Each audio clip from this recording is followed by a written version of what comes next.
Les Beach Boys, Wouldn't It Be Nice, à 7h21. Voici venir Aurore. Bonjour Aurore. Bonjour Ben. Bienvenue dans ce studio. Tu le sais, tu as un petit boulot à effectuer dans les prochaines minutes, c'est-à-dire présenter une nouvelle édition de ton Pense-Bête. On t'écoute. Alors Ben, tandis que la période des examens bat son plein, sans doute est-ce l'occasion rêvée de nous demander quelle place doit encore prendre la mémorisation dans l'élaboration de nos compétences. Nous pouvons en effet tous l'observer, notre organisation quotidienne requiert de moins en moins que l'on fasse appel à notre mémoire.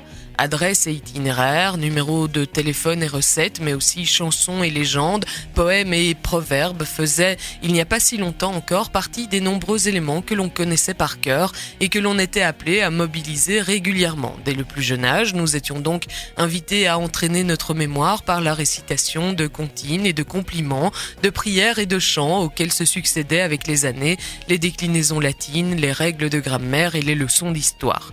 Quiconque côtoie régulièrement des enfants aura cependant remarqué que de tout cela, il est de moins en moins question et un rapide coup d'œil au programme scolaire le confirmera d'ailleurs puisque les compétences y ont partout remplacé les savoirs.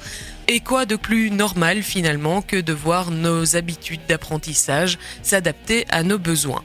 Pas de quoi crier au scandale ou déplorer un déclin intellectuel et moral de l'humanité pour autant.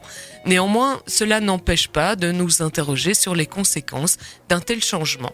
Si les causes peuvent en effet facilement être identifiées parmi les nombreux outils que la technologie met actuellement à notre disposition, si ce que l'on y perd en termes de structure et d'autonomie apparaît assez clairement, ne devrions-nous pas nous intéresser davantage aux compétences et aux types de connaissances auxquelles ces modifications nous permettent d'accéder afin d'identifier peut-être les pièges et les lacunes auxquelles nous devrions être plus attentifs.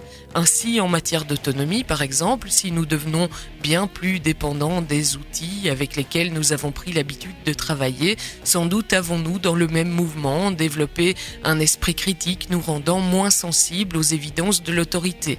De même, en termes de structure, la rigueur perdue devrait nous rendre plus créatifs et susceptibles de développer d'autres liens entre les informations que ceux qu'on nous a appris.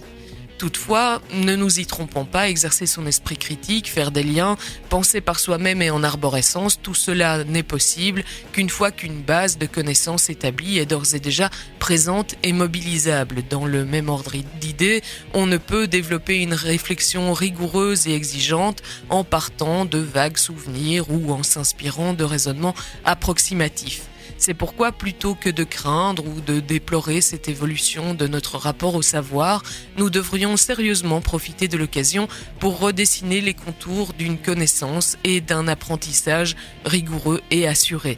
Le défi est de taille, mais il est aussi excitant et incontournable si l'on veut continuer à être autre chose que de dociles utilisateurs rattachés à leur machine à penser. Bien, merci Aurore, une nouvelle mise en garde bien sympathique par rapport à l'évolution de la société. Et oui, voilà, rendez-vous tout à l'heure. Oui. 16h, 18h en pleine forme et puis également dans une émission qui vous parle série télé. Si vous ne la connaissez pas encore, venez la découvrir entre 20h et 21h. Série Folie.